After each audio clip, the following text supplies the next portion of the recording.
galerinha do meu canal, como vocês estão? A história que eu vou contar hoje para vocês, o relato de hoje, ele serve também como uma reflexão.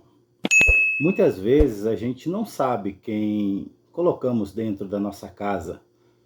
Muitas vezes a gente pensa que é uma pessoa inofensiva, que não tem nada a ver, que a gente está ajudando, ou que essa pessoa vai nos ajudar, vai nos fazer o bem.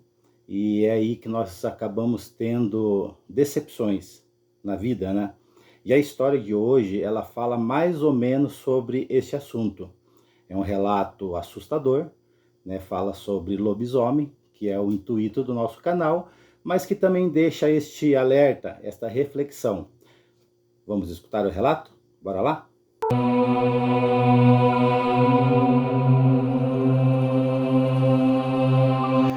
Há muitos anos, num sítio perdido chamado Tapera do Gavião, Dona Luzia, viúva de uns 40 anos, vivia ali com suas duas filhas, moças de 16 e 18 anos, rosto doce, mas calejadas pela roça. A vida era dura, mas elas enfrentavam com garra. Só que há meses o sítio estava sob uma sombra maldita. Galinhas sumiam, deixando somente penas e sangue. Pegadas estranhas, meio bicho, meio homem, cercavam a casa. Nas noites de lua cheia, uivos cortavam o ar, tão profundos que faziam as meninas se abraçarem chorando, enquanto Dona Luzia apertava o terço, rezando para afastar o mal. O povo do vilarejo falava de um lobisomem, uma criatura amaldiçoada que rondava aquela região.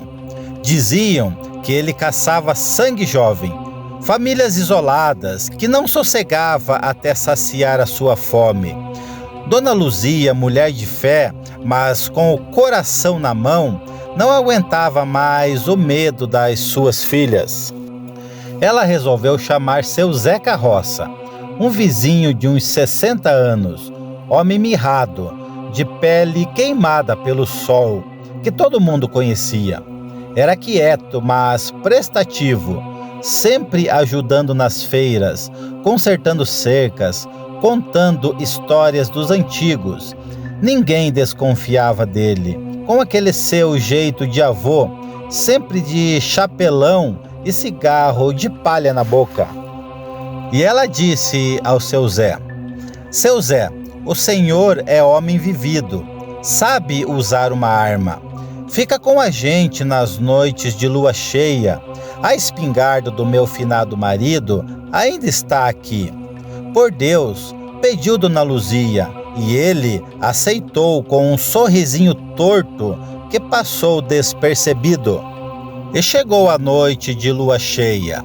A lua estava enorme, brilhando como um espelho de prata, mas com um tom vermelho que dava calafrios. Dona Luzia e suas filhas estavam na sala, com as janelas trancadas e uma lamparina de querosene jogando sombras tremeluzentes nas paredes de taipa. Seu Zé estava sentado em uma cadeira de palha com a espingarda no colo. Ele contava causos para acalmar as meninas. Mas conforme o relógio da parede se aproximava da meia-noite, o ar ficou denso, pesado como chumbo. Lá fora, o vento uivava abaixo e um fedor de carne podre começou a invadir a casa, mesmo com tudo fechado. Dona Luzia, inquieta, olhou para o seu Zé e disse: "O senhor sentiu este cheiro, seu Zé? Parece que está perto." Ele não respondeu. Ficou olhando para o chão, com a cabeça meio torta. As meninas se entreolharam, sentindo um frio subir pela espinha. De repente, seu Zé começou a rir. Não era a risada mansa de sempre, mas uma gargalhada diabólica que parecia vir do fundo da terra. ele levantou o rosto e os olhos. Meu Deus, os olhos não eram mais dele. Brilhavam vermelhos como brasas do inferno, e a boca estava torta, mostrando dentes que pareciam crescer. Então ele disse: Luzia, tu trouxe o lobo para dentro do galinheiro. Ele rosnou com uma voz que misturava homem e bicho. Faz tempo que eu quero pegar vocês. Hoje eu mato vocês. As meninas gritaram, se encolhendo no canto, enquanto Dona Luzia, com o coração disparado, segurava o terço. Seu Zé jogou a espingarda no chão e se levantou. O corpo dele começou a mudar. Os ossos estalavam como galhos se partindo. A pele se esticava rasgando e pelos negros brotavam, grossos e vivos.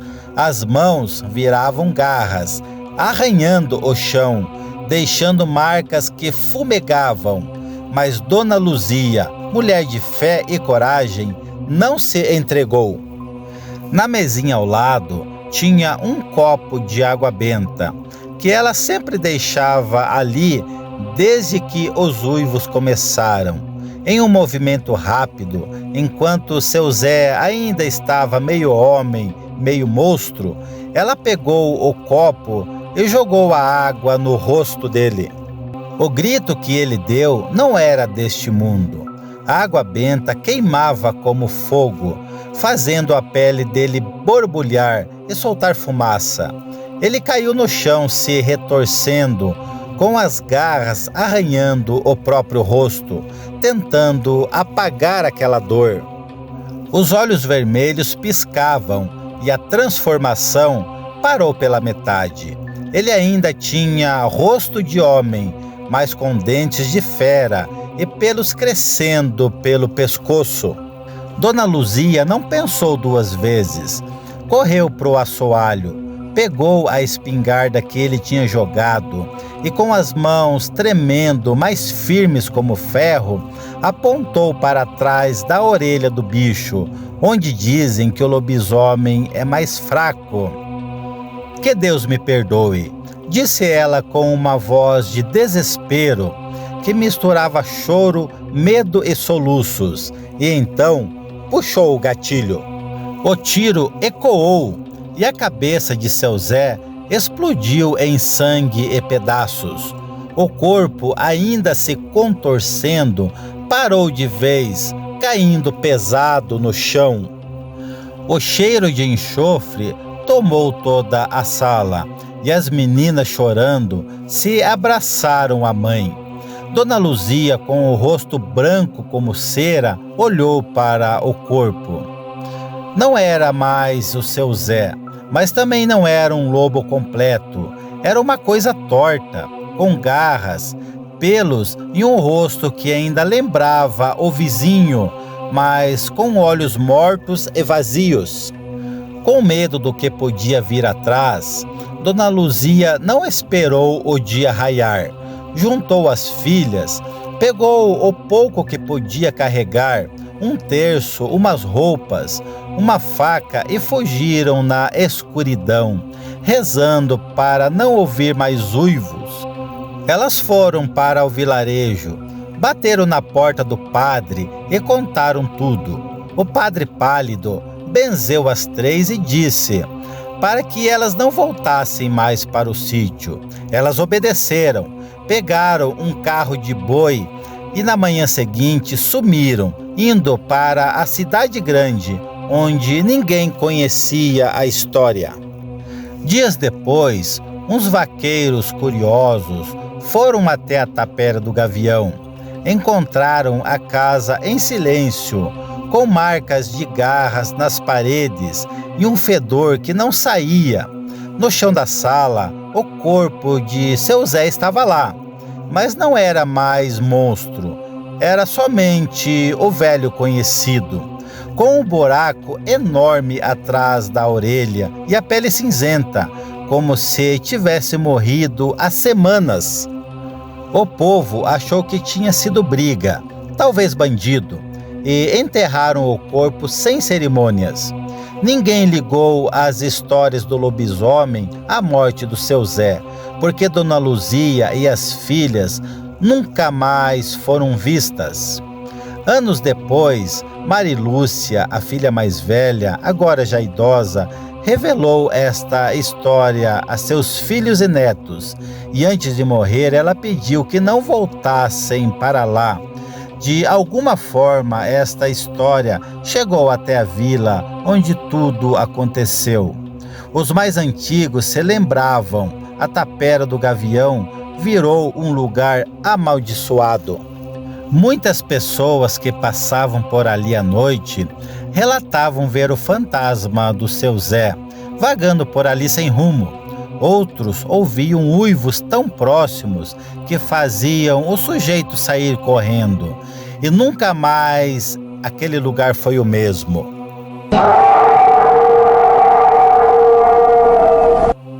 Tá aí, galera, história impressionante. Esta deu medo, mas fiquei feliz com o desfecho. Pior se ele tivesse conseguido matar aquelas meninas e a Dona Luzia, né? Mas graças a Deus, quem morreu foi somente o lobisomem. E este foi o relato de hoje. Que Deus abençoe a todos e até o próximo vídeo.